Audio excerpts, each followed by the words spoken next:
Today is September 15th, 2019. 75 years ago today, the Marines landed here at White Beach and other landing beaches. And we're very privileged today to see where they served, fought, and many of them died.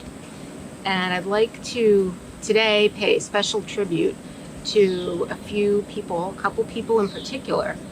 So the 1st Marine Division landed here, and not everybody who landed was supposed to be on Peleliu that day.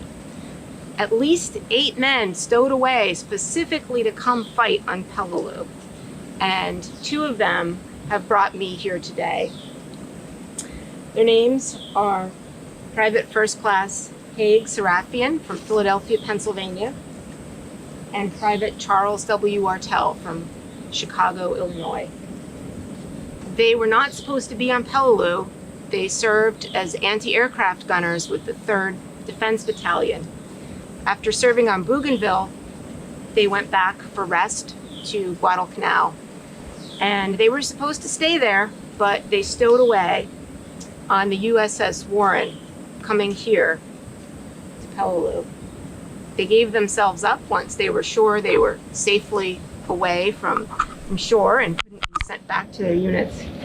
And they wanted to fight, so they asked to join a unit there. And they were assigned to C-11, commanded by Captain Everett Pope. And they were not trained as riflemen, but they were assigned to this rifle company.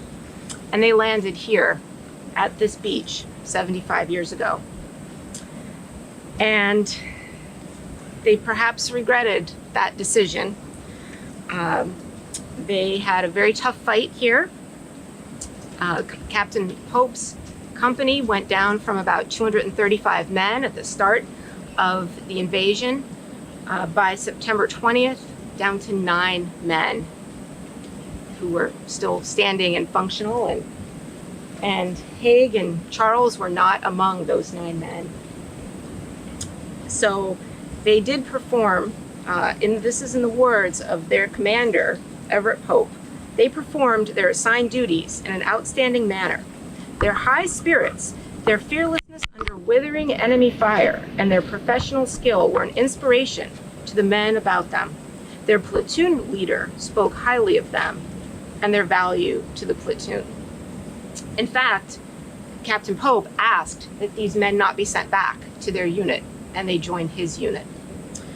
Well, that didn't happen. Private Wartell was injured in a blast concussion. He did return. He was treated aboard a hospital ship, returned to Peleliu, fought for another few days before he and the rest of his regiment finally were relieved and went back to Guadalcanal. And he served later valiantly as well at Okinawa, back with his original unit. Tragically, he died in 1947 when he was just 22 years old. So his life was cut short, and undoubtedly he carried some scars from Peleliu for the rest of his few years. Private First Class Haig Serafian was not so lucky as his buddy. He was severely wounded. At least the men around him and his commanding officer thought he was severely wounded and evacuated to a hospital ship to points unknown. In fact, that's not what happened. He was most likely killed and his body not recovered. So he is still listed as missing in action today. It's possible that he is buried as an unknown. It's possible that his remains are still on this island. It's a bit of a mystery that probably will not be solved, but I think it's important to remember a sacrifice like he made. He joined the Marines when he turned 17 years old, before he finished high school, and was willing to come here when he didn't need to. And so for his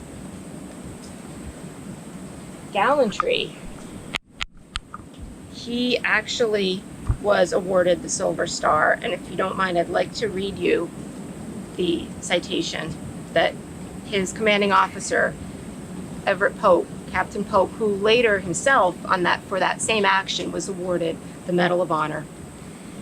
He said, "For conspicuous gallantry and intrepidity in action against the enemy on Peleliu Island, Palau Group, on 19 September 1944, Private First Class Serafian, while attached to a Marine Rifle Company as a rifleman, was advancing with the point of the company through a swamp when the leading elements were hit hard by heavy fire from many machine guns well concealed and emplaced to the right front. Casualties were heavy, and the leading elements of the company were unable to advance or to maneuver, and heavy enemy mortar fire was falling on the exposed positions. Private First Class Serafian, noting on his own initiative, without orders, and with complete disregard for his own safety, advanced through the barrage to the largest of the enemy pillboxes. And despite the heavy fire from it and from the enemy deployed around it, threw in a grenade which exploded ammunition inside, putting the emplacement out of action. His action enabled his platoon to move into position with a minimum of casualties. Private First Class Serafian was seriously wounded in the firefight which ensued.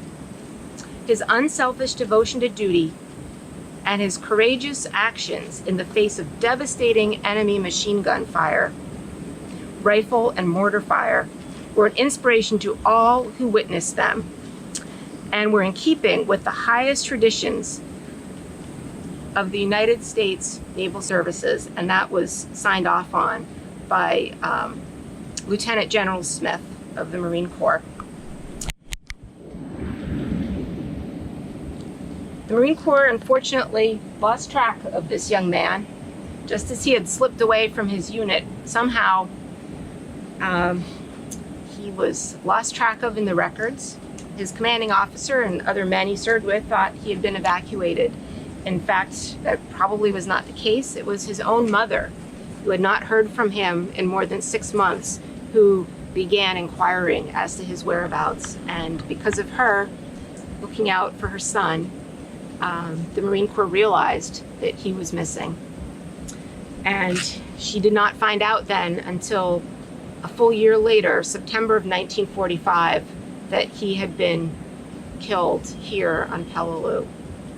So I feel very, very honored and grateful that a 17-year-old would come and do the kind of things that he did and so many others did here on Peleliu. He died just a couple days before his 19th birthday.